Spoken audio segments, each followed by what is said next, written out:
தமிழகத்தில் இஸ்லாமியர்களுக்கான அரசியல் பிரதிநிதித்துவம் சிதைக்கப்பட்டுள்ளது.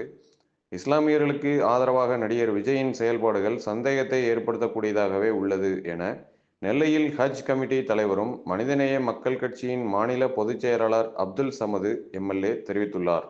பொறுத்த வரைக்கும் இன்றைக்கு இந்திய ஏதோ ஒரு அமைப்பு உத்தரப்பிரதேசில் என்று நினைக்கின்றேன், அவர் விஜயினுடைய நிகழ்ச்சிகளில் இஸ்லாமியர்கள் கலந்து கொள்ளக்கூடாது என்று சொன்னவருடைய பின்னணியை ஆய்வு செய்து பார்க்கும்போது அவர் பிஜேபிக்கு ஆதரவான ஒரு நபர் என்பது தெரிய வருகிறது.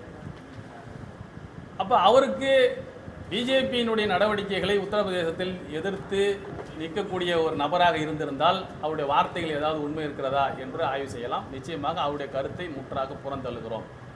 அதை நாங்கள் ஏற்கவில்லை.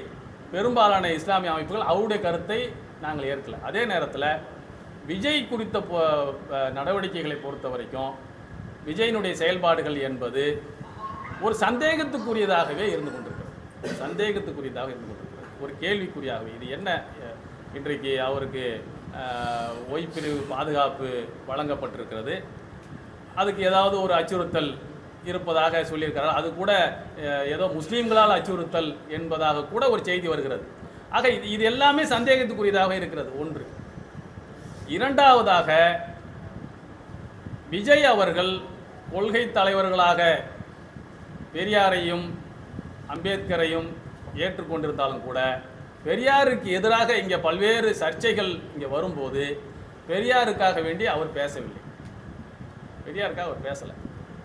அப்போ என்ன கொள்கை தலைவர்ன்ற அடிப்படையில் நீங்கள் பெரியாரை ஏற்றுக்கிட்டீங்க?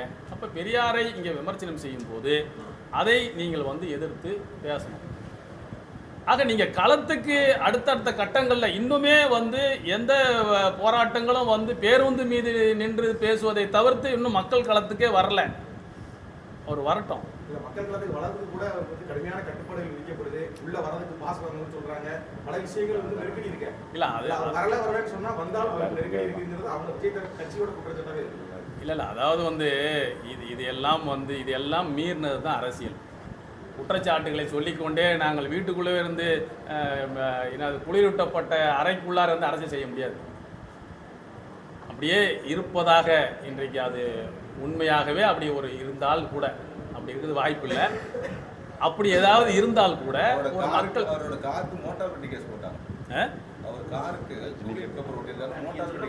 இஸ்லாமியர்களுடைய உழைப்புகளை திமுக சுரண்டிட்டே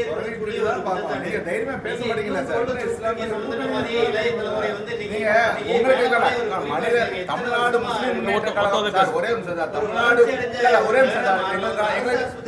கட்சிக்கான வருத்தம் தமிழ்நாடு முஸ்லீம் முன்னேற்ற கழகம் போது அழகா இருந்துச்சு இந்த கட்சி. இப்ப மனிதநேய மக்கள் கட்சி நேரா ஒரு பூஜாவை மட்டும்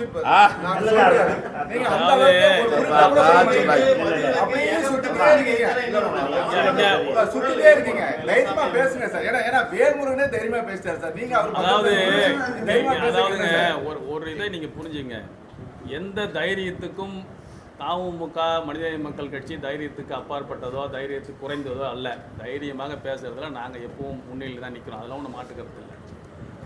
எதை பேச வேண்டும், எப்போது பேச வேண்டும் என்பதில் ஒரு தெளிவு மனிதநேய மக்கள் கட்சிக்கு இருக்கிறது. தேவையில்லாத விஷயங்களில் பேச வேண்டிய அவசியம் இல்லை. அதே நேரத்தில் ஒரு ஒப்பீடு என்பது இருக்கிறது. இன்றைக்கு இந்தியாவுடைய சூழல் இது மிக முக்கியமாக எங்களுக்கு கண் முன்னால் நிற்கும். இந்தியாவுடைய சூழல் என்னவாக இருந்து கொண்டிருக்கிறது, மற்ற மாநிலங்கள் எதை போன்ற பிரச்சனைகளை சந்தித்து கொண்டிருக்கிறார்கள், தமிழ்நாட்டுடைய சூழல் என்னவாக இருக்கிறது என்பதை நாங்கள் ஒப்பிட்டு பார்க்கக்கூடிய அளவுக்கு ஒரு அரசியல் தெளிவு பெற்றவர்களாக நாங்கள் இருக்கின்றோம். கடந்த அண்ணா திராவிட முன்னேற்ற கழக அரசு, அதிலும் குறிப்பாக எடப்பாடி 4 ஆண்டு கால ஆட்சியில் இந்த சமூகம் சந்தித்த கொடூரங்கள் கொடுமைகள் கொஞ்ச நஞ்சமல்ல. கொரோனா காலகட்டத்தில் கூட கொரோனாவுடைய அந்த உடல்களை எடுத்து நாங்கள் கேட்டீங்க, நான் பதில் சொல்லிடுறேன், அப்புறம் நீங்கள் கேளுங்க. இறந்த உடல்களை சாதி மதம் பாராமல் எடுத்து அடக்கம் செய்த இந்த சமூகத்தை கொரோனாவை பரப்ப வந்தவங்கன்னு ஒரு அரசு தரப்பிலிருந்தே செய்தி பரப்பப்பட்டுச்சு.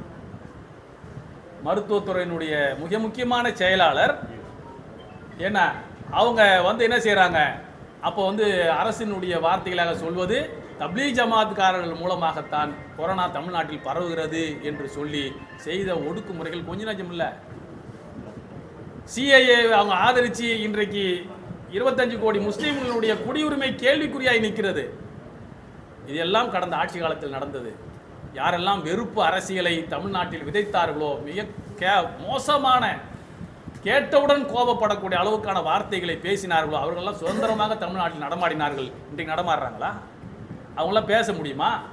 யாராக இருந்தாலும் தேவையில்லாத வெறுப்பு அரசியல் பேச்சுக்களை பேசுபவர்கள் உடனடியாக கைது செய்யப்படுகிறார்கள், சிறைப்படுத்தப்படுகிறார்கள், இரும்பு கரம் கொண்டு அடக்கப்படுகிறார்கள். ஒரு தமிழ்நாட்டில் ஒரு அமைதி நிலவுகிறது, ஒரு நல்ல சமூக நல்லிணக்கம் நிலவுகிறது. இதற்கெல்லாம் தமிழ்நாடு அரசு, இப்போதைய அரசு காரணம் இல்லையா? இப்போ இதெல்லாம் விட்டுவிட்டு தேவையில்லாமல் பிரச்சனைகளை உருவாக்க வேண்டும் என்று ஒரு சிலருடைய எண்ணம் இருந்துச்சுன்னா அந்த எண்ணத்துக்கு தீனி போட வேண்டிய அவசியம் எங்களுக்கு இல்லை. எது சரியானதோ அதில் நாங்கள் சரியானவர்களாக இருப்போம், எது தவறானதோ அந்த இடத்தில் நாங்கள் தட்டி கேட்கக்கூடியவர்களாக இருப்போம். அதில் ஒன்றும் மாற்று கருத்து.